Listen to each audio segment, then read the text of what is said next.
끝까지 견디는 사람은 구원받을 것이다. 마가복음 13장 11절 말씀입니다.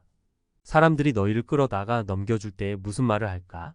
미리 염려치 말고 무엇이든지 그 시에 너희에게 주시는 그 말을 하라. 말하는 이는 너희가 아니요 성령이시니라. 내 이름 때문에 너희가 미움을 받을 것이다. 그러나 끝까지 견디는 사람은 구원받을 것이다. 아멘. 이번 주는 임직투표를 하여서 안수집사 4분과 권사 3분이 선출되었습니다. 많은 성도님들이 선출된 성도님들에게 축하를 해 주었습니다.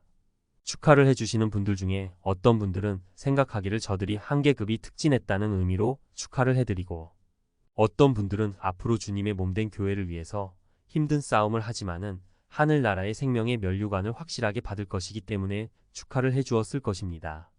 많은 성도님들이 안수집사를 하라고 하면 나는 부족하기 때문에 할 수 없다고 하지만, 우리는 부족하지만 하나님은 능력이 많으신 분이시기에 부족한 우리를 통해 일에 나가시기를 원하신다는 사실을 아시기 바란다고 목사님께서 새벽 기도에서 말씀하셨습니다. 어떤 관청에나 끌려가서도 세상의 지혜인 속임수와 거짓을 할 수 없는 것이 그리스도인들이기에 무슨 말을 할까 하며 염려하는 약하고 부족한 모습이 나타납니다. 그럴 때 능력이 계시는 성령님께서 필요한 말씀을 생각나게 해 주시며 말씀을 하시는 분은 성령님이십니다. 즉 분자인 나는 약하고 미련하고 천하지만 하나님의 미련한 것이 사람보다 지혜 있고 하나님의 약한 것이 사람보다 강하신 하나님께서 나의 일에 함께 해주십니다.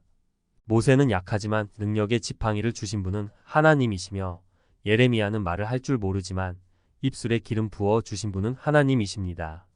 그리스도인들이 주의 일을 하다가 어려운 일에 처할 때 능력을 나타내어 주시는 분은 성령님이십니다. 선교를 다니다 보면 제일 처음 만나는 것이 고난입니다. 즉 어려운 일이 항상 나타납니다. 학생부의 학생들과 1200km 떨어진 산티아고 에스테르에 선교를 하러 떠나서 저녁 집회를 하려고 하는데 8시 집회 시간이 5분 정도 남았는데도 고작 사람이 10명도 안 되는 사람이 왔습니다. 우리 학생들과 선교회원은 20여 명이 되어서 우리가 더 많았습니다. 그러자 학생들과 선교팀들이 구석구석에 앉아서 하나님께 기도하기 시작하였습니다. 9시경이 되어서 약 100여 명이 모여서 집회를 했던 적이 있었습니다. 주님의 일을 하다 보면 주님의 이름 때문에 미움을 당한다고 말씀하십니다. 큐티 나눔의 김지영 자매님의 나눔을 보면 남편의 믿지 않는 행동에도 말씀을 붙들고 끝까지 기도하는 모습에 대단하시다라는 생각을 가지게 됩니다.